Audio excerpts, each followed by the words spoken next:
Scientists were shocked at how this strange creature was born. Notice what happened at the end of something really terrifying. Achar Mengriu and Faten Ashar were happy lovers. They love life and are optimistic about it, because they will get married in a few days after 3 years of their love story. Preparations for the wedding began between Achar Mengriu and Faten Ashar. They were checking all the things, big and small, that were necessary for the wedding. Faten Ashar was eagerly waiting for that day because she would meet her lover. Ashar had a small farewell party with her friends. Joy filled her heart. Monday was the promised day when fate would bring the two lovers together. Faten was with her friends in the room, getting her ready for the white dress. They made some modifications to it, in order to be in the most beautiful dress this day. Faten and her husband went to church. Those invited looked at them with joy and pleasure. The couple agreed to each other. He said, "I told you, husband and wife." Months after their marriage, Faten felt dizzy and tight in her stomach. But she did not go to the doctor.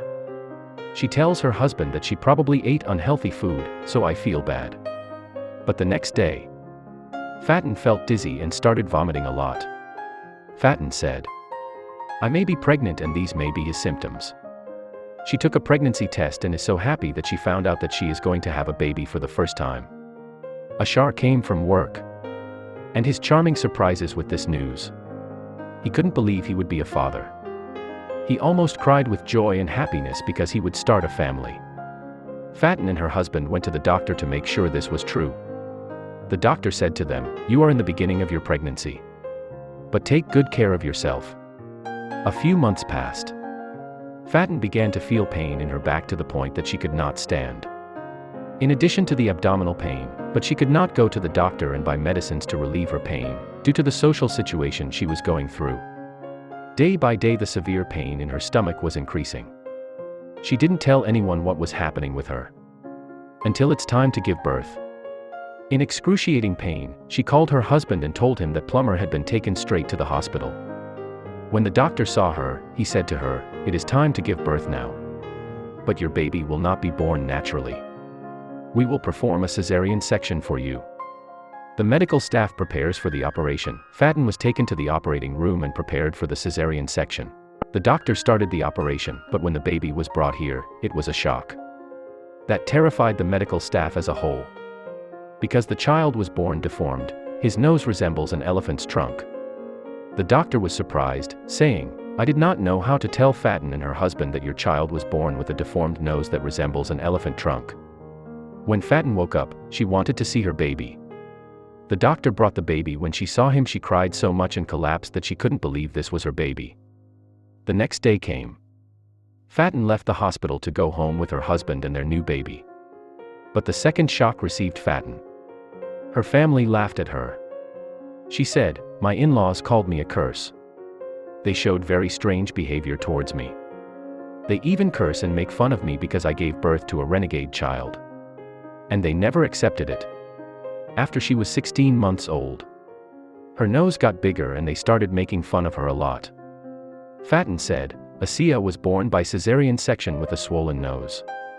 Within a few months, her nose started growing at an abnormal rate and was now larger than a tennis ball." The couple decided to take their daughter to the doctor to find out her condition and how serious the matter is. The doctor told them, "Your daughter has encephalopathy, a condition in which her brain tissue grows from a defect in the skull." He also said, Asia should undergo surgery as soon as possible.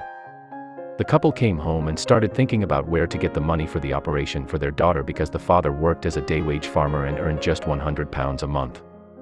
Faten had to sell the only gold bracelet in order to travel and take care of the treatment bills. The couple traveled with their daughter, but unfortunately, due to the huge number of cases already classified, doctors were unable to accept Asiya immediately and instead asked the poor couple to wait at least 2 months for the surgery. Ashar said, "We traveled over 160 miles from their hometown to Karachi in a bus and showed Asia to many doctors who said only surgery could cure our child. They said there was no other way to remove the tumor from her face. But they did not give us any immediate appointments for the surgery and told us to wait 2 months, claiming that there were already many cases in the hospital waiting for the surgery. Due to the lack of necessary funds, I cannot take my daughter to any private hospital either. We are anxiously awaiting the surgery." It hurts to see our daughter in such a condition. Besides the physical pain, poor parents also have to go through emotional turmoil every day because of their dissident child. It is very heartbreaking that we have to go back to Sangir and come back in a few months for the surgery in Asia. We will not be able to travel again and we will have to lend money from relatives. Neurosurgeon Dr. Lau Raman, who was consulted by Asia's parents at Jinnah Hospital, said, "Asia is a known condition of the forebrain. It is a birth defect. The current situation does not cause her any difficulty in breathing, but the tumor can cause serious problems and increase in size if left untreated. Surgical correction is the only treatment for this condition." Fatin and Ashar hope to get help from the government for immediate life-saving surgery to remove the tumor from their daughter's face. "We can't go to a private hospital, but we can't see her in pain," Fatin said.